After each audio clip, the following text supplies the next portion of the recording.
Olha, a gente vai abrir o programa de hoje falando de uma questão que é pontual para muitas pessoas, muitas mulheres se queixam, inclusive é uma das minhas perguntas, se de fato mulheres têm mais do que homens, porque eu não conheço nenhum homem que tenha esse assunto que a gente vai falar, mas eu conheço muitas mulheres. E claro, deve ter envolvido a questão hormonal também, mas que nessa época do ano, com o tempo seco, com essa mudança, né, a poluição que está demais, esse pó, acaba piorando ainda mais o quadro. Aí a gente convidou um oftalmologista, o doutor Marcelo Thanos. Bem-vindo. Tudo bem? Como vai, Tudo doutor? jóia. Prazer. Para falar da síndrome do olho seco, né? Mais conhecida como síndrome do olho seco, que é desconfortável. Eu conheço muita gente, Sim. doutor, que se queixa e é algo assim... que leva uma dinâmica no dia a dia para quem tem, né? E que você vai contar um pouquinho como é o tratamento. Mas para o pessoal de casa até se identificar, quem ainda não tem um diagnóstico, como vocês classificam, né? O que é a síndrome do olho seco? Bem-vindo. Bem-vindo, obrigado. A síndrome do olho seco é um conjunto de sinais e sintomas que afetam a lubrificação do olho. Quando a gente pensa em lágrima, a gente fala em 3 camadas da lágrima. Depois a gente vai falar cada detalhe dela, e isso pode afetar a lubrificação do olho. Tá. E o olho, por ser uma mucosa, depende muito dessa lubrificação. A gente fala que a gente dá devida importância à lágrima como sendo a primeira parte que a gente fala que protege o olho. É a primeira lente que tem do olho é a lágrima, antes de chegar na córnea, né? Tá. Então, como você acabou de falar, e quem tem a síndrome do olho seco, que é um conjunto de sinais e sintomas que afetam tanta gente, tem aumentado cada vez mais, quando a gente fala disso, a gente observa que realmente muda a rotina do paciente. Não é? Muda a rotina de trabalho, do dia a dia, de rotina, porque realmente traz sintomas e que pioram nesses que você falou, que você Nessa época do citou, ano, nessa né? época do tempo seco, mais calor também afeta. Né? Então. E aí, a gente até tem um ilustra para colocar na tela para entender essa questão da lágrima, antes até de falar dos tratamentos. As meninas mandaram um texto muito legal e eu não tinha a menor ideia, mas a lágrima é composta por um monte de coisa, né? Não é simplesmente uma aguinha salgada, Sim. né? Então vamos colocar o ilustra, você vai explicando pra gente como isso acontece. Se você quiser falar da lágrima também, Então, olha lá.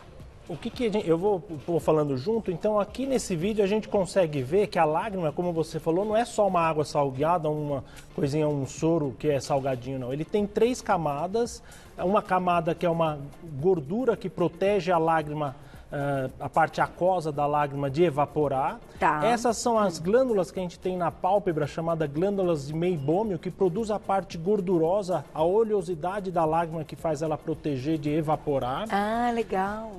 E nós temos ali, essa glândula que está aumentando ali, a gente consegue ver, também são glândulas que produzem um muco. Então ela tem 3 camadas. Uma camada que é o muco, que é a proteína, que fica em contato com a córnea. Aham. A camada que é uma água, é uma camada aquosa produzida pela glândula lacrimal, que fica em cima do olho. E tem a camada oleosa, que é uma gordura que é para proteger ela de evaporar e manter ela mais estável no olho. Nossa, Então, interessantíssimo. Agora, a síndrome em si, o que ela causa? Ela interrompe essa produção? ela pode afetar essas 3 camadas. Então pode afetar a camada da proteína, que é o muco. Então tem pessoas que têm olho seco que afetam essa camada. Entendi. Tem pessoas que podem afetar a parte da produção aquosa, que é da glândula lacrimal, que fica na parte superior do olho.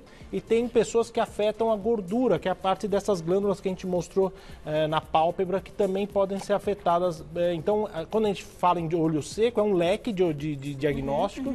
E no consultório a gente consegue diferenciar o que é causado pela lágrima, o que é causado pela oleosidade ou Olha. pelo muco, né? Que interessante. Como que é feito o diagnóstico? Aproveitando até que a gente tem aqui uma maquete, o paciente se queixa, então, já de pouca lubrificação.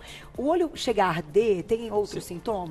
Então, quando a gente fala em olho seco, a gente abre também vários sintomas: ardência, queimação, sensação de olho seco, secura ocular, sensação de areia nos olhos. Na hora que o paciente pisca, ele sente arranhar os olhos. Às vezes, agulhada ou fisgada nos olhos. Às vezes, a principal causa de dor ocular, a gente vai ver, é a lubrificação. Tá. Né? Outra coisa que às vezes o paciente que tem olho seco se queixa também, que na hora que ele vai acordar, abrir os olhos de manhã, tem dificuldade de abrir os olhos, fala, doutor, tem que abrir e ajudar com a mão porque o olho está ressecado para abrir os olhos. Né? Então, irritação, olho vermelho, coceira, uma série de sintomas que às vezes é o conjunto de sintomas que a gente chega no olho seco. Mas não é considerado uma doença autoimune? Então, aí que eu ia chegar. Tem causas autoimunes do olho seco. Então, pessoas que têm doenças reumatológicas autoimunes, como artrite reumatoide, lúpus eritematoso sistêmico, granulomatose, pode afetar a lágrima pela produção na glândula lacrimal. Tá. E aí ela tem às vezes associado com o que a gente tem chamado de síndrome de Sjögren, que aí sim é o olho seco mesmo. Eu não ia me lembrar desse nome, mas eu conheço quem tem, e aí sim é uma doença autoimune. Aí é doença autoimune, porque aí afeta os olhos, a boca, a vagina, então tem essa parte da imunidade contra o próprio organismo, ele cria imunidade e não produz um muco, a lubrificação dessas áreas. E aí, claro, precisa de um diagnóstico. Mas até minha diretora perguntou como curiosidade também, a pessoa nasce, então, se não for autoimune, também é algo ali hereditário, pode ser algo que passe, porque como você colocou, em algumas épocas do ano, há uma piora, mas quem tem o olho seco é algo que tem cura, porque eu já ouvi falar em cirurgia também.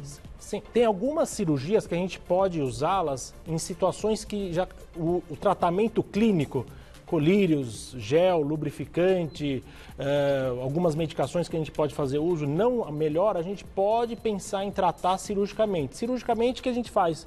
Ou fechar o ponto lacrimal, onde drena a lágrima, a gente fecha o ralo que drena para manter a lágrima mais no olho. Entendi, isso é uma possibilidade. Isso é uma possibilidade. É uma cirurgia, entre aspas, porque na verdade o que a gente faz é colocar um plug e fechar aquele canalzinho da lágrima. Tá. Porque a lágrima a gente tem que pensar que ela é produzida a todo momento. A glândula produz e drena para dentro do nariz, o canal da lágrima que drena a lágrima. Pessoas, eu vou colocar já a perguntinha do público, mas ainda mais uma questão para o pessoal de casa se identificar, né? As pessoas que têm aí alguns problemas de alergia mais graves ou constantes, frequentes, tem mais chance de ter olho seco? Essas doenças de superfície do olho, como você falou, alergia, pterígio, que às vezes é aquela peliculazinha que a gente vê na parte, aqui está em azul, mas é na parte branca do olho, pterígio, alergia, até uma sequela de uma conjuntivite viral, outras doenças da superfície do olho podem afetar a lubrificação e ter algum tipo de olho seco. Que coisa, hein, gente? E é um negócio desconfortável mesmo, porque, imagina, por exemplo, vou dar um exemplo. Eu estou aqui olhando para vocês, se eu tivesse, e no momento não estou com o colírio, enfim, a gente vai discutir isso. A pessoa não consegue manter o olho aberto. Sim, começa a incomodar. Imagina, no trabalho, numa reunião, né? E uma coisa que a gente tem reparado, como você falou nessa questão do trabalho, é a questão o paciente hoje, cada vez mais, se usam telas. É o celular, é no computador, é um tablet, é um livro em forma de computador que hoje tem. Então, tudo isso já foi comprovado que quando a gente está usando esse tipo de tela ou computador, a gente pisca 1/3 do que a gente deveria piscar. Então, normalmente, a gente pisca aí de 15 a 20 vezes por minuto. Quando a gente está usando essas telas, um celular, uma criança usando um videogame, por exemplo, ou um tablet, uma leitura, um computador, ou a gente até fazendo uma atividade do dia a dia, vamos falar, uma pessoa fazendo um tricô, um crochê, que está concentrada, prestando atenção, ela pisca 1/3 do que deveria piscar. Então, o que deveria piscar 15 vezes, acaba piscando 5 vezes por minuto. Entendi. Então, aí começa a ter um outro tipo de olho seco, que a gente chama de olho seco evaporativo.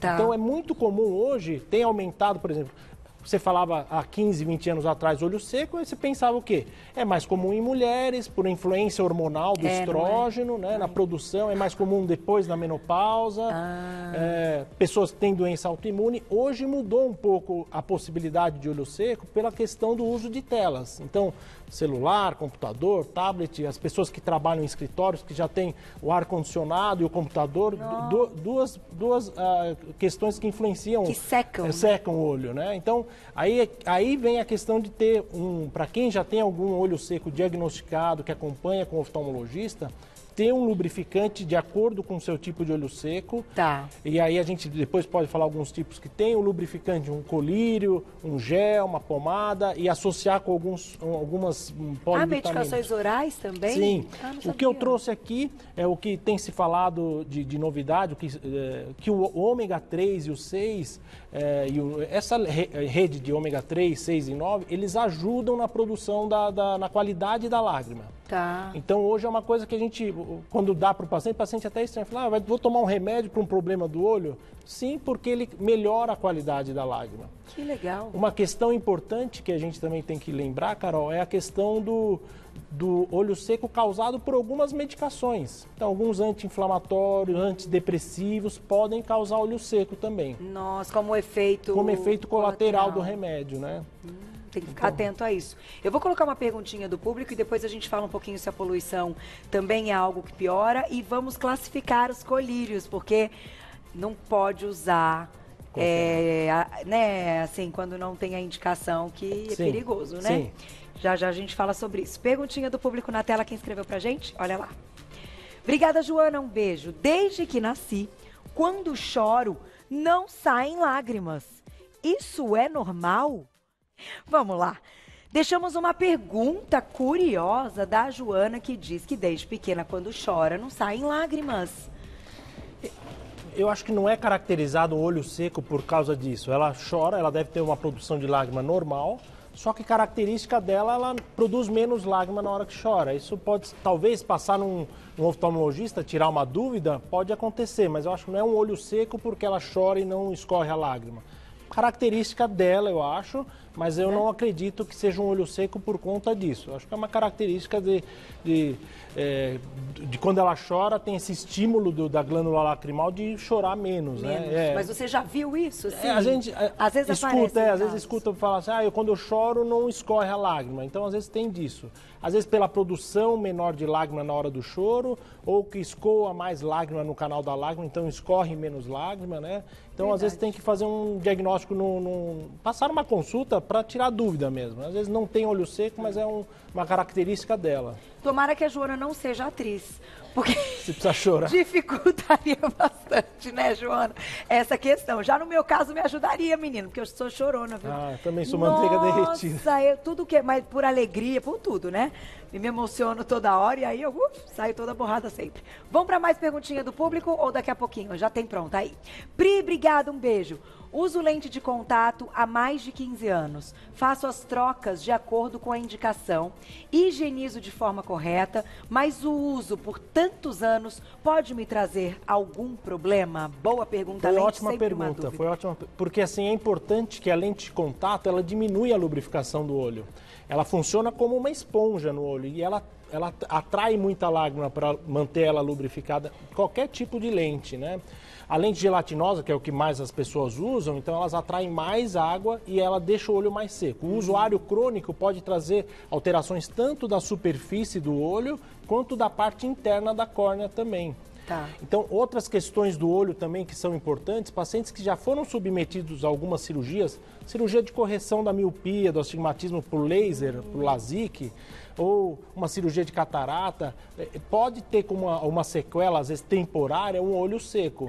E aí fica um olho sempre mais sensível, então às vezes ter um lubrificante à mão, em casa, na bolsa, no trabalho, porque algumas horas, dependendo da lubrificação, do tempo do ambiente, da poluição, aí pode irritar mais. Então, né? de fato, a poluição ela é um Afeta. fator. Sim, acabamos falando antes do tempo, a poluição nas grandes cidades, às vezes a gente vê isso. Eu tenho um paciente que fala assim, doutor, quando eu vou para a praia, meu olho fica bem. Fica tudo ótimo. Não tenho sintoma nenhum na praia, mas quando eu estou em São Paulo, numa outra grande cidade, aí o olho irrita. Naquelas épocas que ficam na estiagem, pouca chuva, aí piora a irritação no olho. Minha mãe sempre diz, a praia acaba sendo um grande remédio mesmo para muitas coisas. Sinusite, quem tem tudo isso, questões alérgicas, vai para a praia e melhora demais. Sim. Agora, vamos falar a respeito dos colírios, que eu acho que é sempre válido, até porque você já comentou que em crianças é mais difícil. Mas hoje, com toda a tecnologia, né, com tudo que a gente tem, que as crianças estão expostas, sim, não é incomum alguma criança se queixar, ter aquela coceira e tal. Então, o que a gente tem que ter sempre à mão, doutora? A gente tem que ter um lubrificante, que é aquele que chama só lágrima. Nós temos lubrificantes, a gente abre também um leque de opções de marcas, né? Eu acho que vale a pena para ter em casa o que antigamente se tinha, aqueles colírios que o pessoal fala simples, do frasquinho azul, que é para tirar vermelhidão. Eu tiraria esse colírio de casa e deixaria um colírio de lágrima artificial. De lágrima artificial, tá. Para ter em casa, o olho tá vermelho, saiu da piscina, hoje acordei com o olho irritado, você usar aquele colírio, se usou 2 dias, 2 vezes ao dia, 3 vezes ao dia, não melhorou, aí procurar o oftalmologista. Tá. No jovem que usa muito tela, videogame, celular, tudo isso, e tem sintomas oculares, eu acho que a primeira coisa é tirar a dúvida se não tem algum tipo de grau.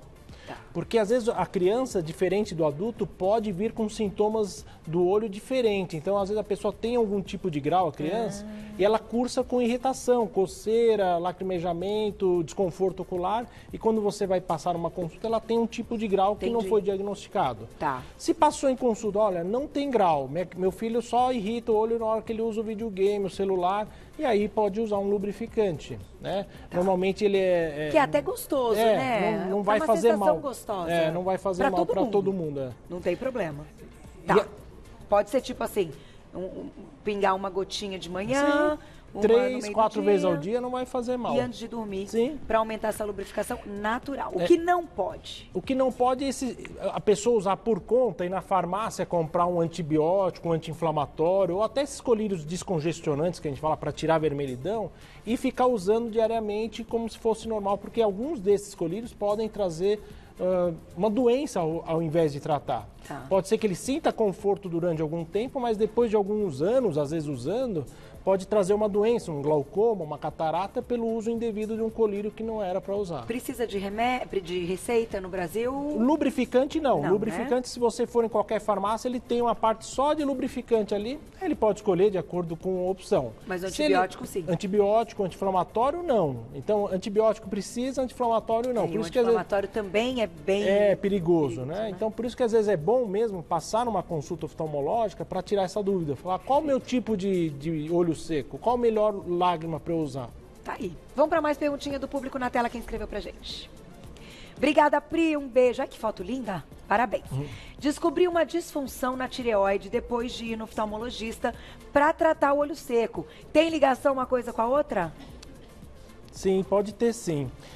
Se for a questão da tireoide, quando a tireoide trabalha mais do que o normal, que a gente chama de hipertireoidismo, às vezes pode ter alterações da exposição da pálpebra e do filme lacrimal. E o paciente ter sintomas. Tá? Também, como às vezes também o hipotireoidismo, quando a tireoide trabalha menos, também pode ter alguns sintomas oculares, né? Então, por isso que às vezes é bom ver, porque o hipertireoidismo, ele cursa às vezes com a mudança da fenda palpebral, ou maior exposição do globo ocular, que a gente chama de exoftalmia, parece que tem um olho saltado por causa do hipertireoidismo, e aí pode ter sintomas de olho seco, sim. E no hipo é também autoimune, né? Então tem a questão da autoimune que você tem comentou. Um tipo de hipotireoidismo que é autoimune, tem outro que às vezes pela própria exposição da tireoide para o iodo, ela acaba trabalhando menos. E aí pode vir junto essa questão de ter algum sintoma ocular. É que normalmente ela vem junto, às vezes o hipotireoidismo, com sintomas da menopausa e tudo isso junto. O estrógeno cai e aí a pessoa tem sintomas oculares. No final, fazendo o tratamento correto de uma coisa, pode ser que melhore outra, né? Sim.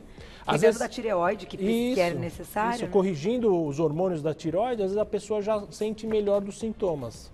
Nos olhos. Dos olhos. Tá aí. Dá tempo de mais uma perguntinha, Glaucia? Na tela, quem escreveu pra gente? Tati, obrigada, um beijo. Minha filha de 17 anos tem febre reumática, descoberta há pouco tempo, e os olhos de vez em quando ficam inchados. Será por causa da febre reumática? A febre reumática também é uma doença autoimune, às vezes comum depois de alguma infecção bacteriana, a pessoa fica com uma sequela de uma febre reumática, que a gente fala. O inchaço da pálpebra é difícil a gente, só falando assim, febre reumática é igual inchaço na pálpebra, talvez seria bom a gente tirar a dúvida. Mas pode ter, pela questão reumatológica que ela já tem, autoimune, ela ter às vezes essa questão da lubrificação. Mas falar no edema, nesse inchaço da pálpebra, fica um pouco difícil a gente falar se tem relação ou não. Ou não, tem que passar em consulta, né? Algumas doenças a gente tem que tratar em conjunto. É o reumatologista, o pediatra, o geriatra, o ginecologista e o oftalmo junto, né? Multidisciplinar. E na febre reumática também tem episódios de crise, né? Assim como no lúpus, que pode estar controlado ou em crise. Sim.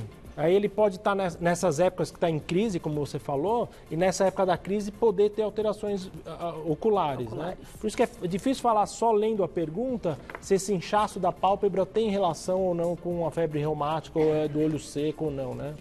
E eu acho, a Pri que mandou, né, não a Tati, que mandou, fica sempre atenta, né, Tati? Vai consultar também a parte nutricional. Sim. A gente já fez pautas aqui mostrando essa relação da alimentação que tem gerado mais doenças autoimunes. Hoje a gente tem reparado, além essa mudança de hábito, a questão que a gente voltou a ver, coisa que a gente não via de séculos passados, desnutrição nutricional. Às vezes, jovens que só vivem comendo comidas manipuladas, comidas já de fast food, a pessoa começa a ter disfunção nutricional e a vitamina C, vitamina A é super importante para a produção da lágrima também. Também. Gente, a questão da alimentação, olha, depois de 9 anos de Você Bonita, vou dizer para vocês... Tá tudo ligado, né, doutora? Tá. Então, esse que ela disse que descobriu recentemente, e o start, muitas vezes, dessas doenças autoimunes, doutora Gisela Savioli, nutricionista, já esteve aqui falando que muitas estão associadas à questão da alimentação. Cada vez mais a gente está vendo isso. Não tem jeito. Estamos aqui para ajudar, tirar todas as dúvidas e, claro, né, manter aí também um alerta de procurar ajuda, conversar com o seu médico. Tenho certeza que ela vai ficar muito bem, viu, Tati? Um beijo para você.